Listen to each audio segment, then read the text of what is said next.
Hello বন্ধুরা, welcome back to my channel. কেমন আছো তোমরা? আশা করছি ভালো আছো। তোমাদের ভালোবাসায় আমরাও ভালো আছি। তো দেখো, আজকে হলো বুধবার। তো বুধবার সকালে আমি কি করলাম আর কি রান্না করলাম সবটাই তোমাদের সঙ্গে শেয়ার করব। তো ভিডিওটা স্কিপ না করে সম্পূর্ণ ভিডিওটা দেখো, আশা করছি তোমাদের ভালো লাগবে। তো দেখো, ঘুম থেকে উঠে আমি প্রথমে আমার ঠাকুরকে পুজো দিয়ে নিয়েছি। দেখো, ভোলানাথকে বেলপাতা দিয়ে নিয়েছি, গোপালকে বেলপাতা দিয়ে নিয়েছি। তারপরে কিন্তু আমি এদিকে সকালে চলে গেছিলাম। তো দেখো, তারপর কিন্তু চলে গেছিলাম আমি রান্নাঘরে। আজকে সকালে রান্না করেছি রুটি আর ছোলা ভাজা করেছি। আগের দিন আমি কিছুটা ছোলা ভিজিয়ে রেখেছিলাম, সেটাকে কিন্তু আমি লবণ তেল একটু দিয়ে ভাজা করে নিয়েছি। আর এদিকে করেছি রুটি। আর আজকে আমি কোনো রকম চা করিনি, কারণ আজকে আমাদের কলা আছে, কলা দিয়েই রুটি খাওয়া হবে, তার জন্য কিন্তু আমি চা করিনি। তো দেখো, এদিকে তোমাদের সঙ্গে কথা বলতে বলতে কিন্তু আমার রুটি ভাজা কমপ্লিট হয়ে গেলো। তারপরে কিন্তু ওদিকে আমি ভাত বসিয়ে দিয়েছিলাম, কারণ মেয়ের পরীক্ষা আছে, ভাইবা হচ্ছে। তো মেয়েকে খাইয়ে দাইয়ে দেখো রেডি করে স্কুলে পাঠিয়ে দিয়ে আমি কিন্তু পাঠিয়ে দেইনি, মানে হচ্ছে রেডি করিয়ে টরিয়ে এদিকে একটু হাতে টাইম ছিল, তো ভাবলাম বাসনগুলোকে মেজে নেই। তো বাসনগুলোকে দেখো মেজে নিচ্ছিলাম। আর ভেবেছিলাম মেয়ের সঙ্গে স্কুলে যেতে হবে। তারপরে রাস্তায় গিয়ে দেখি ওর স্কুলে দাদামণি যাচ্ছিলো, তো ওর সঙ্গে গাড়িতে কিন্তু আমি উঠিয়ে দিয়েছি দাদামণির সঙ্গে। আমি আর কিন্তু স্কুল যাইনি, আমি পরে সেন্টারে গিয়ে সেন্টার নিয়ে বাড়ি চলে আসছি। তো এমনিতে তো একা একা ছাড়তে খুবই ভয় লাগে, যেহেতু দিনকালে অবস্থা খারাপ, সেজন্য কিন্তু আমাকেই নিয়ে যেতে হবে এখন থেকে। তো ভাবছি এখন থেকে আমিই নিয়ে যাব। তো এদিকে দেখো, আমি কিন্তু তোমাদের সঙ্গে কথা বলতে বলতে বাসনগুলো মাজা হয়ে গেছিলো।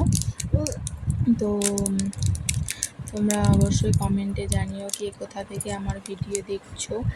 আর যে যেখান থেকেই দেখো না কেন, অবশ্যই চ্যানেলটা সাবস্ক্রাইব করে দিও। তো দেখো, এগুলা কিন্তু সকালের বাসন না, এগুলা হচ্ছে চায়ের বাসন। তো চা খেয়ে দিয়ে এই বাসনগুলো জমা হয়ে গেছিলো, তো হচ্ছে মেজে নিচ্ছিলাম। তো তোমরা কে কে আমার ভিডিও দেখতে ভালোবাসো কমেন্টে জানিও, তোমাদের কমেন্ট পেলে আমারও খুব ভালো লাগবে। তারপরে দেখো, এদিকে আমি বাসন মাজা কমপ্লিট করে জামা কাপড়গুলো কাচতে চলে গেছিলাম। জামা কাপড় কেচে আমি কিন্তু তখন মেলিনি। তারপরে জামা কাপড় কেচে মেয়েকে আগে স্কুলে পাঠিয়ে দিয়ে তারপরে বাড়ি এসে ছেলেকে ঘুম পাড়িয়ে তারপরে কিন্তু আমি জামা কাপড় মেলতে গেছি। তো দেখো, এদিকে প্রচুর জামা কাপড় কেচেছিলাম, কারণ কালকে রাত্রে মানে প্রচুর জামা কাপড়ই জমা হয়ে গিয়েছিল। তার জন্য কিন্তু সকালে আমি সেগুলোকে কেচে দিয়েছি। বিছানার চাদর, বালিশের কভার, অনেক জামা কাপড় কেচেছি। ওর বাবার জামা সব কিছুই কেচে ধুয়ে রেখেছি, কারণ সকালে যদি তুমি না ধুয়ে দাও তো ওই জামা কাপড়গুলো না একদমই শুকাতে চায় না। আর যেহেতু আমার বাচ্চা আছে, আমার প্রতিদিন অনেকগুলো করে জামা কাপড় বের হয়। আর কি বলতো, মনে হয় এই একটা জামা পরিয়েছি, আবার এই জামাটা পরাবো, একদমই ভালো লাগে না। তার জন্য কিন্তু আমি রোজ দিনে জামা কাপড় রোজ দিনে ধুয়ে দিই, মানে একবার করে পরলে সেটাকে খুলে মানে ধুয়ে দিই আর কি, এরকম। আর একটু ঘামের গন্ধ টন্ধ হলে ওটাকে আর দ্বিতীয়বার একদমই পরাতে ইচ্ছে করে না। তো দেখো, আমার সোফার উপরে যে আমি ওড়নার মতন যেটা পেতে রাখি সেটাকেও ধুয়ে দিচ্ছিলাম। আর ছেলের কাঁথা টাথা ন্যাকড়া ঠ্যাকড়া হাবি যাবি সব কিছুই কিন্তু ভালোভাবে ধুয়ে মেলে দিচ্ছিলাম। আর রৌদ্রু আজকে কিন্তু প্রচণ্ড রৌদ্রু উঠেছে, কি বলবো। এমনিতে তো রোজ দিন রৌদ্রু উঠেই, তো আজকে একটু মনে হয় কম মনে হচ্ছে গরমটা, কারণ কালকে রাত্রে বৃষ্টি হয়েছিল, সেই জন্য। তো সকাল সকাল কাজগুলো ভালোভাবে করে নিলে কিন্তু সারাদিন সেরকম কোনো কাজের চাপ থাকে না, বা পরিষ্কার পরিচ্ছন্নভাবে কাজগুলোকে করা যায়। তার জন্য দেখো, আমি রোজ দিন চেষ্টা করি সকালে উঠে কাপড় চোপড়গুলো ধোয়ার, ঘর মোছার, মানে বেশিরভাগ কাজই আমি সকালে করে রাখার চেষ্টা করি। কেননা যদি মনে করো যত বেলা বাড়ে না, কাজ করারও আর ইচ্ছেটা থাকে না। আর বাচ্চা যেহেতু ভেজাল করে, আরোই হয়ে ওঠে না কাজ করা। সেই জন্য কিন্তু আমি যতটা পারি সকালেই কাজগুলো কমপ্লিট করে রাখি। আর তোমরা অনেকেই বলতে পারো সেরকম কাজ নেই, হ্যাঁ, আমার সেরকম কাজ কিন্তু নেই। তো দেখো তোমাদের সঙ্গে কথা বলতে বলতে আমার জামা কাপড়গুলো মেলা হয়ে গেল।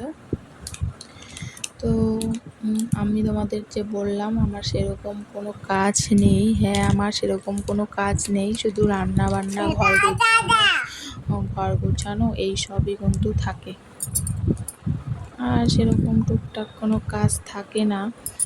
তো দেখো তারপরে জামা কাপড় মেলে দিয়ে আমি কিন্তু এদিকে চলে এসেছিলাম মানে সে বাঁধাকপি ঘন্ট করব আজকে, তার জন্য কিন্তু এখানে আমি বাঁধাকপিটাকে ভালোভাবে ভাপিয়ে নিচ্ছিলাম। ভাপিয়ে নিয়ে তেলের মধ্যে পাঁচফোড়ন সম্বার দিয়ে তারপরে কিন্তু আমি বাঁধাকপিগুলোকে দিয়ে দিচ্ছিলাম। দিয়ে নিয়ে জিরা আদা বাটা দিয়ে ভালোভাবে ভাজাভাজি করে নিয়ে কিন্তু নামিয়ে নিয়েছি। আমি কিন্তু সেরকম কোনো তরকারিতে কিছু দেই না, দেওয়ার হলে শুধু আদা জিরা বাটাটাই দিই। তো দেখো এরকম করে বাঁধাকপি খেয়ে দেখো, আশা করি ভালো লাগবে। আর কোনো জিনিসই ভাপানো ছাড়া রান্নাটা ঠিক নয়, কারণ তরকারি আজকালকার দিনে তো কি বিষ টিষ দিয়েই চাষ করে, তাই না? সেগুলো আমাদের পেটে গেলে অনেকটাই ক্ষতি করবে। যেহেতু বাচ্চা কাচ্চার ঘর, সেরকম একটু দেখে শুনেই রান্না করতে হয়। তো দেখো এদিকে বাঁধাকপি ঘন্টটা হয়ে গেছে, তারপরে কিন্তু আমি এদিকে আরও রান্না করব। আজকে মিষ্টি কুমড়ার ভাজি করব। তো মিষ্টি কুমড়াটার ভাজিটা রসুন সম্বার দিয়েই করব। তো দেখো রসুনগুলোকে ভালোভাবে থেতো করে নিয়েছি, থেতো করে রসুন সম্বার দিয়ে করব। তো দেখো তারপর কিন্তু রসুন কাঁচা লঙ্কা সম্বার দিয়ে আমি কিন্তু এখানে দিয়ে দিব হচ্ছে মিষ্টি কুমড়োগুলো। তারপর দেখো মিষ্টি কুমড়োকে ভালোভাবে কষিয়ে নিয়ে লবণ হলুদ দিয়ে নাড়াচাড়া করে শুকনো শুকনো করে নিয়েছিলাম, কারণ আজকে আর মানে ঝোল ঝোল একটু করব না, আজকে শুধু শুকনো শুকনোই করব। তারপরে এদিকে দেখো ছোলা কচু মুখি কচু কেটে নিয়েছি, সেটাকে রসুন সম্বার দিয়ে কাঁচা লঙ্কা সম্বার দিয়ে সামান্য জিরে দিয়ে কিন্তু মুখি কচুটাকে আমি ভালোভাবে ভেজে নিব। দেখো আর আজকে আমি মুখি কচুর ডাল রান্না করব, মানে পাতলা জলের মতনই করব, একদম পাতলা করব না, মানে ভাত মাখিয়ে খাওয়া যায়, যেহেতু আজকে আমি ডাল রান্না করিনি, তো এটা করব। আর তোমরা অবশ্যই এরকম করে খেয়ে দেখো রসুন সম্বার দিয়ে। তারপরে কিন্তু এখানে আমি কিছুটা আদা জিরে বাটা ছিল না, ওটা দিয়ে দিয়েছিলাম। দিয়ে নিয়ে ভালোভাবে নাড়াচাড়া করে ঝোল দিয়ে দিয়েছিলাম। ঝোল দিয়ে কিন্তু ঝাল করে নামিয়ে নিয়েছি। তো তোমরা অবশ্যই এরকম করে খেয়ে দেখো মুখি কচুর ডাল। কমেন্টে জানিও কেমন লাগলো খেতে। আমাদের রান্নাটা তো আমি এখনও খাইনি, আর আশা করছি ভালোই হবে খেতে। তোমরাও একবার এরকম করে ট্রাই করে দেখো। তো এদিকে আর একটু জল দিয়ে কিন্তু ভালোভাবে কষিয়ে আমি কচুগুলোকে মানে একটু হাতার সাহায্যে গলিয়ে নিচ্ছিলাম, কারণ তাহলে ভালো লাগবে খেতে। তো ভিডিওটা আর বড় করব না, এখানেই শেষ করছি। দেখা হবে আর একটা নেক্সট ভিডিওতে। টাটা।